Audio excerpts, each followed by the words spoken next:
Hello दोस्तों, स्वागत है एक बार फिर से आपका मेरे चैनल पे लीगल न्यूज 127 पे। दोस्तों, पत्नी हमेशा केस करती है, आप पे झूठे केस में फंसा रही है, मेंटेनेंस की डिमांड करती है, अपने अपने बच्चों के तरफ से आप पे केस करती है, चाहे वो डीवी केस की तरफ से करे, HM24 की तरफ से करे या फिर 125 और ये नया हमारा कानून है 144 BNS की तरफ से डिमांड करती है पैसे की और झूठे आरोपों में फंसा रही है। अब आपको पता है गलती आपकी नहीं है, मेंटेनेंस का केस लगाया जा रहा है। पत्नी आपकी वर्किंग है, ये आपको पता है, बट वो इनकम एफिडेविट में शो नहीं करती है कि वो जॉब कर रही है, या फिर शो करेगी भी तो यही बोलेगी सैलरी आपकी कम है।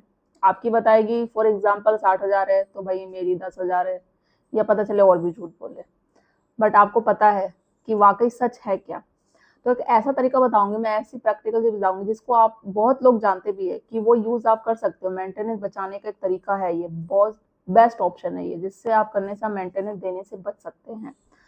तो चैनल पे आप मेरे नए जुड़े हैं तो चैनल को लाइक करना, शेयर करना, सब्सक्राइब करना बिल्कुल मत भूलिए, साथ ही बेल आइकन दबा दीजिए ताकि आपको टाइम टाइम से मेरी वीडियो की नोटिफिकेशन मिलती रहे। दोस्तों देखो, मेंटेनेंस बचने के वैसे तो बहुत सारे तरीके हैं, ऐसे सुप्रीम कोर्ट के, हाई कोर्ट के जजमेंट भी आते हैं, गाइडलाइंस भी इतनी सारी आ रखी है और मैंने काफी सारी वीडियो भी बना रखी है, आप मेरे चैनल पर जाकर विजिट करके देख सकते हैं, आपको बहुत सारे तरीके मिल जाएंगे। लाइक कि आप पढ़ी लिखी वाइफ है तो उसको मेंटेनेंस नहीं दिया जाएगा, वर्किंग है वो, या फिर वो इनकम एफिडेविट में कोई जैसे कि उसने झूठ लिखवाया, बाद में आप पकड़ लेते हैं, आप कोर्ट में प्रूव कर देते हैं तो देने की जरूरत नहीं है। दूसरा, सबसे दो मोस्ट इम्पोर्टेंट थिंग्स कि अगर पत्नी बिना रीजन के छोड़ के गई है और वो कोई रीजन नहीं बता पा रही है, जो एलिगेशन लगा रही है सब झूठे हैं, कोई प्रूफ नहीं दे पा रही है, तो 125 में क्लियर मेंशन है कि ऐसे में मेंटेनेंस पत्नी को नहीं दिया जाएगा। सेकंड यह है कि अगर पत्नी का रिश्ता शादी के बाद अडल्ट्री में वो आ रही है, किसी और के साथ रिश्ते में है, तो और आपके पास एविडेंस है, सब कुछ आपने कोर्ट में प्रूव कर दिया है, तो इससे तो आपको एक दो फायदे होंगे अडल्ट्री से, कि आपको तलाक भी मिल जाएगा आसानी से और दूसरा आपको मेंटेनेंस देने की, एलिमेंट देने की भी कोई जरूरत नहीं पड़ेगी। अब हम बात करते हैं कि इसके अलावा क्या ऑप्शन है। देखो, आपको पता होगा आमतौर पर सभी लोग अपना पैन कार्ड मंगाते हैं, इनकम टैक्स सभी भरते हैं, ठीक है। आज की डेट में ये होता है कि लोग जो 18 साल की एज के भी बच्चे होते हैं ना, वो भी कम पैन कार्ड बनवा के अपना इनकम टैक्स भरते हैं। अभी भरने का रीजन क्या है?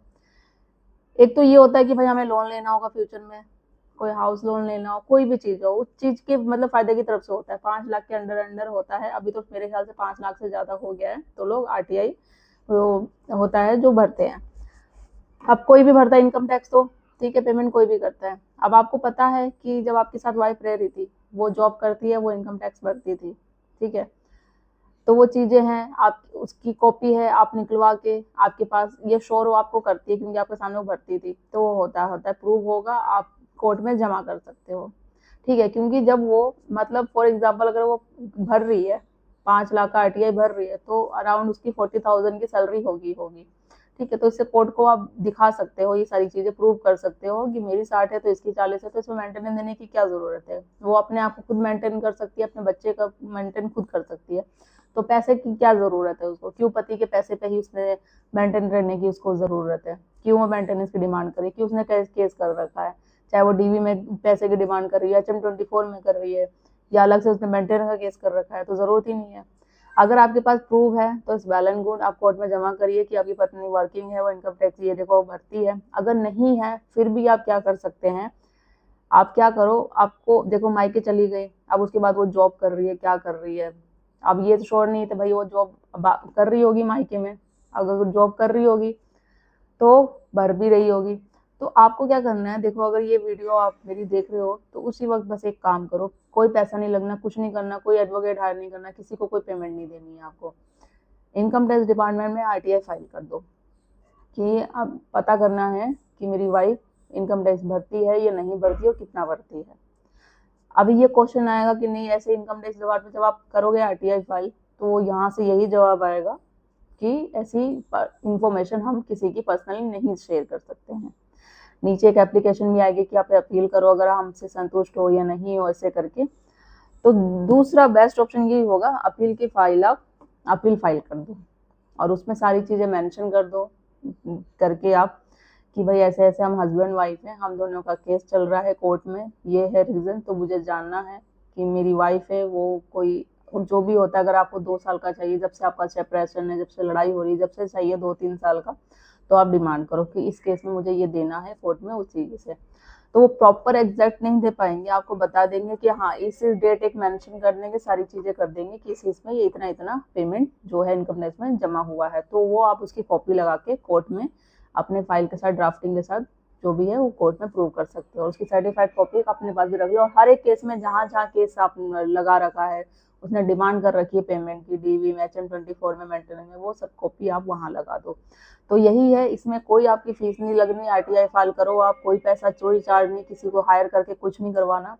सिंपल जाओ वेबसाइट पे जाओ, आप कर लो, RTI फाइल करो फर्स्ट ऑप्शन में। और इसकी देखो जो आपका जो जब आपके पास आ जाएगी ना इसकी इन्फॉर्मेशन, फर्स्ट ऑप्शन जब RTI फाइल करोगे उसका भी 30 डेज का होता है।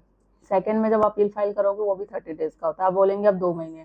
जब भी कोई केस आप पे फाइल कर रही है आपकी वाइफ, मेंटेनेंस का, डीवी, जो भी जिसमें भी डिमांड कर रही है वो, तो फर्स्ट डेट के बाद सेकंड डेट आपको देखो 1-2 महीने की तो मिलेगी मिलेगी, और इन 2 महीने में 30 डेज का टाइम होगा जब तक आपके पास रिकॉर्ड आ ही जाएगा। और ये बहुत बेस्ट सॉल्यूशन है और प्रैक्टिकल चीज़ है, प्रैक्टिकल है, लीगल है सॉल्यूशन, जिससे आप आसानी से प्रूव कोर्ट में कर सकते हो कि मेरी वाइफ वर्किंग है, वो इनकम टैक्स जब भरती है, सालाना भर ही रही है, वो 40-50 हज़ार मतलब उसकी आ रही है सैलरी, और मेरी है थोड़ी सी उससे ज़्यादा या फिर थोड़ी सी कम भी है, ठीक है, तो ये कोर्ट में प्रूव हो जाएगा कि वो वर्किंग है। जब वो इनकम टैक्स डिपार्टमेंट पेमेंट कर रही है तो वो अपने आप को खुद मेंटेन कर सकती है, अपना फ्यूचर खुद सही से ढंग से दे सकती है, बच्चे का फ्यूचर भी कर सकती है और अपने बच्चे का भी मेंटेन ढंग से कर सकती है। तो ये बेस्ट सॉल्यूशन है, ये करके देखो, कोई इसमें नहीं, आपको फीस नहीं देनी, कुछ नहीं, ज़्यादा टाइम लगना भी नहीं है। आप अपील कर दो, जब आपकी सेकंड डेट लगेगी इन 2-2 महीनों में दोनों आपका काम हो जाएगा। 30 डेज का दोनों का पीरियड होता है, टाइम पीरियड। तो डिटेल्स आ जाएगी, सबकी कॉपी लगा दो, सर्टिफाइड कॉपी भी आप अपने पास रखो, जो जो केस में वो डिमांड कर रही है पेमेंट की, सब में आप लगा दो। तो ये देखना बहुत काम करेगा, बहुत हेल्पफुल मिलेगा आपको अपने केस में मेंटेनेंस देने से बचने के लिए। बाकी इसके अलावा जब आप, मैंने बोला था जब भी वो इनकम एफिडेविट शो करते हैं आप लोग, उसमें एक इनकम एफिडेविट में लास्ट पेज में होता है कि जो भी झूठ बोला जाएगा, पकड़ा जाएगा इस चीज़ों में लेके, तो उसको जो वो सेक्शन उसमें मेंशन होगा, उस सेक्शन की जगह उसे जो भी सजा होगी, धारा होगी, वो चीज़ उसको भुगतना पड़ेगा।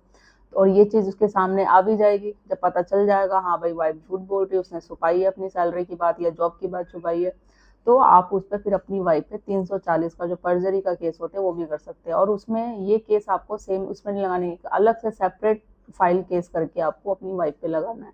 तो देखना जहाँ वो डिमांड कर रही थी कि वो आपसे पैसे लेगी, आपको सबक सिखाएगी, आपसे पैसे लेके आपको ही केस में फंसाएगी, आपके घर वालों को फंसाएगी, तो उसको लेने के खुद देने पड़ जाएंगे।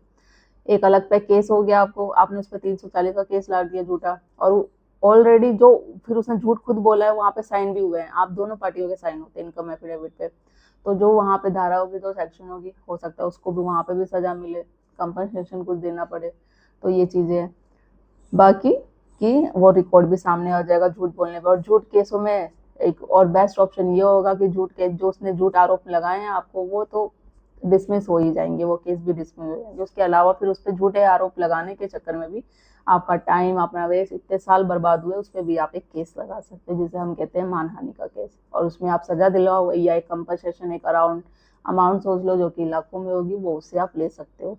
तो देखना कैसे पत्नी को सबक मिलेगा। तो वो चाहेगी तो वो आपके पास आएगी, उसे अपनी गलती का रियलाइज होगा, नहीं तो आने का मौका ढूंढेगी अपनी एक नया गेम, एक नया प्लान करने के लिए, आप सबूत बनाने के लिए। तो आप सोच समझ के फैसला करिएगा। आपकी वाइफ है, आप जानते हैं कि वो सच बोल रही है, झूठ बोल रही है। हमेशा बोलती हूँ बातों में मत आइएगा। जब अगर वो आपसे सच्चा प्यार करती है, आपका रिश्ते को एक दोबारा चांस देना चाहती है, तो आप हमेशा इसी चीज़ पे समझौता करिए, उसको बोलिए जो भी जो केस कर रखे हैं कि वो वापस ले, और रिटर्न में लिख के ले, ऐसे नहीं कि उसने बोल दिया। या जब अगर ऐसा करेगी तो आप रिश्ते को अपने चांस दो। अगर नहीं, वो बोलती नहीं मैं जाने को तैयार हूँ बट मैं केस वापस नहीं लूँगी, देखूंगी, सोचूंगी, फिर बाद में करूँगी, तो बिल्कुल मत हाँ बोलिएगा। तो आई होप आपको ये वीडियो अच्छी लगी होगी, तो ज़्यादा से ज़्यादा लोगों को शेयर करिए। जो चीज़ें हैं अभी आपने तुरंत जो मैंने चीज़ बताई है आपको इनकम रिटर्न में, या आप RTI फाइल करो, देखो इसका आपको सोल्यूशन मिलेगा। अगर आपकी वाइफ नहीं करती होगी, अगर आपको डाउट है कि वाइफ मायके में जाकर जॉब कर रही है या नहीं कर रही है, तो आप जब ये RTI फाइल करोगे, होगा रिकॉर्ड सामने आ जाएगा, नहीं होगा तो वो भी सामने आ जाएगा, तो ये डाउटफुल क्लियर हो जाएगा आपका ये भी। तो ज़्यादा से ज़्यादा लोग तक शेयर करिए, चैनल को सब्सक्राइब करना बिल्कुल मत भूलिए। जल्दी मिलती हूँ मैं कैसे इन्फॉर्मेटिव वीडियो के साथ, तब तक के लिए थैंक यू।